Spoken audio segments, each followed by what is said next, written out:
My name is Todd Wilkinson. I am a member of the Scottish Tartans Authority and president of the Clan Cumming Society of the United States, as well as the Sergeant-at-Arms of the Scottish St. Andrews Society of Springfield, Missouri.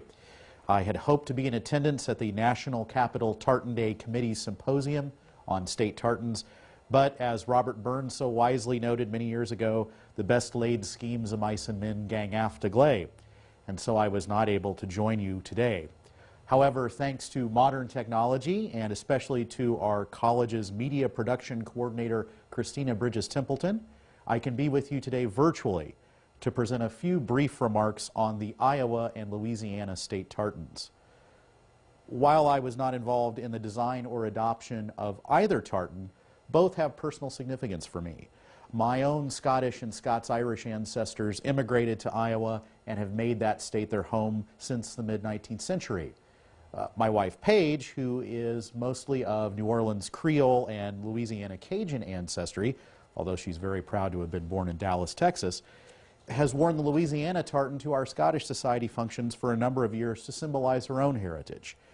I am hoping that both of these tartans, as well as my clan tartan, will be important to our two children in the future as symbols of their combined heritage, which some have remarked is the personification of the Auld Alliance between Scotland and France. To begin, I'd like to talk a little bit about the Iowa state tartans. They actually have two tartans for the state of Iowa. Ann Gertz, the former president of the Iowa Scottish Heritage Society, and Mark Osweiler, a tartan scholar and designer, met at a Scottish festival in Iowa in the year 2002 to discuss the possibility of designing a state tartan for Iowa to honor the many aforementioned contributions in Iowa history by Scottish immigrants.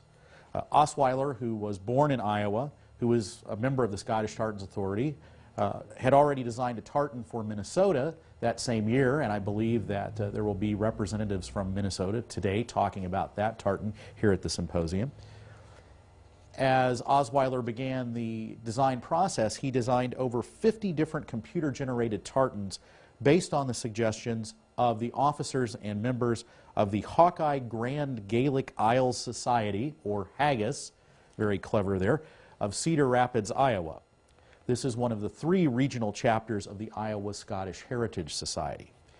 Haggis members suggested the colors associated with the state: green and yellow for Iowa's corn and unofficially for John Deere, red, white, and blue for the Iowa state flag, red for Iowa's famous barns, white and blue for snow and sky, and brown and black for Iowa's rich soil. I was just trying to incorporate those things that would symbolize Iowa. Being from Iowa was very important to me, and the tartan had to say something, Osweiler told me in an interview a number of years ago. Osweiler's wife served as an editor of sorts for him. She helped him narrow down the number of choices before the final designs were unveiled to the public. A lot of the designs are very similar, so just a slight change in thread count or a slight variation in color separated them, stated Osweiler. The designs were displayed at the 2002 Cedar Rapids Scottish Festival, and the public attending were asked to cast their vote for their favorite design, not only for the state tartan, but also for an Iowa dress variant as well. Mark said that the visitors at the festival were very responsive to the idea, and many of them did not know that there was such a thing as state tartans, and that at that time, in 2002, over 20 states in the United States have an official tartan of some kind. After the votes were counted and the 2 top designs were presented to a board meeting of the Scottish Heritage Society, the designs were approved by all 3 organizations in the state. Osweiler would have liked to have polled the visitors at Iowa's other Scottish Heritage Festival in Dubuque, but was not able to due to time constraints. I am very confident that they would have chosen the same design, said Osweiler. Ann Gertz and Robbie Stinson, a piper from Dowds, Iowa, then began the task of contacting members of Iowa's State General Assembly in an effort to raise support for the adoption of the tartan as the state's official one. Like Osweiler, Stinson was motivated in his efforts by the fact that neighboring states, such as Minnesota, had already adopted tartans. On March 19, 2003, Senator Maggie Tinsman of Davenport filed Senate Concurrent Resolution number 10 with the Iowa General Assembly to adopt the design submitted by the Iowa Scottish Heritage Society as the official Iowa tartan and Iowa dress tartan. The next year, Representatives Dave Heaton of Mount Pleasant and John Whitaker of Hillsborough introduced House Resolution 149, which also called for the official adoption of the Iowa and Iowa dress tartans.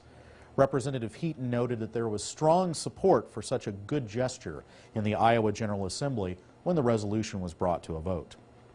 On April 6, 2004, the tartans were formally presented to the Iowa State Legislature in Des Moines. Gertz was piped into the chambers, and then resolutions officially adopting the tartans were read and passed unanimously. Gertz noted that a number of legislators were wearing small tartan rosettes as a show of support. Afterwards, a reception was held in the Iowa State Library on the third floor of the Capitol building to celebrate the occasion. The response to the tartans has been wonderful, said Gertz. We have had inquiries from all over the USA for the tartans.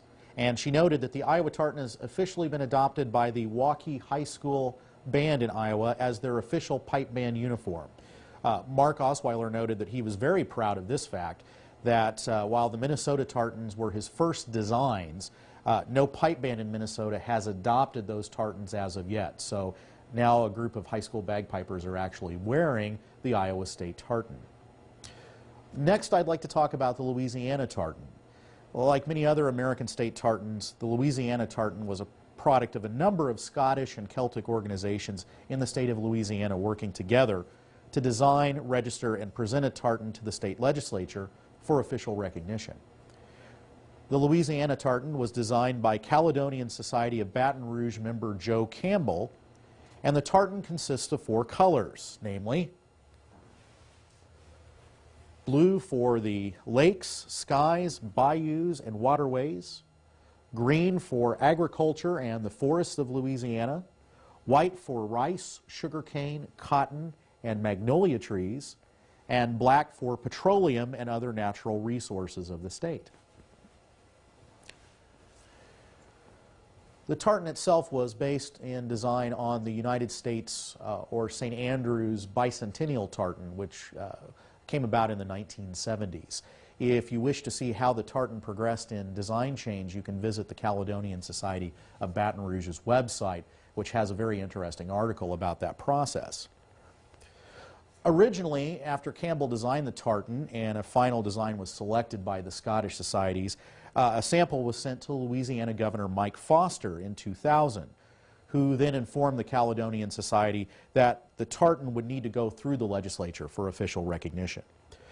Thanks to the efforts of 2 state representatives, Charles McDonald of Bastrop, Louisiana, and Chuck McManus of Baton Rouge, as well as the hard work of Louisiana state employee Randall Stevenson, an active member of the Scottish Louisiana community, the tartan was formally recognized as the state's official tartan on June 6, 2001, when Louisiana House Bill 347, which had been passed unanimously by both House and Senate, was signed by Governor Mike Foster. My own local Scottish society has made it its mission as an organization to promote the heritage and contributions of Scottish immigrants to Missouri and the Ozarks in particular. While it is important that we remember the land that we came from, that our ancestors came from, the idea of state tartans seems to me anyway as one way to accomplish our society's goals. Those goals are shared by many organizations in the Scottish American community today. State tartans symbolize not only Scottish Americans, but also our immigrant culture and how Scots became part of the United States. And their traditions are now being adopted by others who are not of Scottish heritage. A number of years ago, my mother-in-law reminded me that there were 3 types of Cajuns. Cajuns by the blood, by the ring, and by the back door. I think this little saying can apply to the Scottish American community as well. And the state tartan, be it official or not, can be worn by all, no matter what their heritage is, as long as they feel some sort of affection for that state that the tartan represents.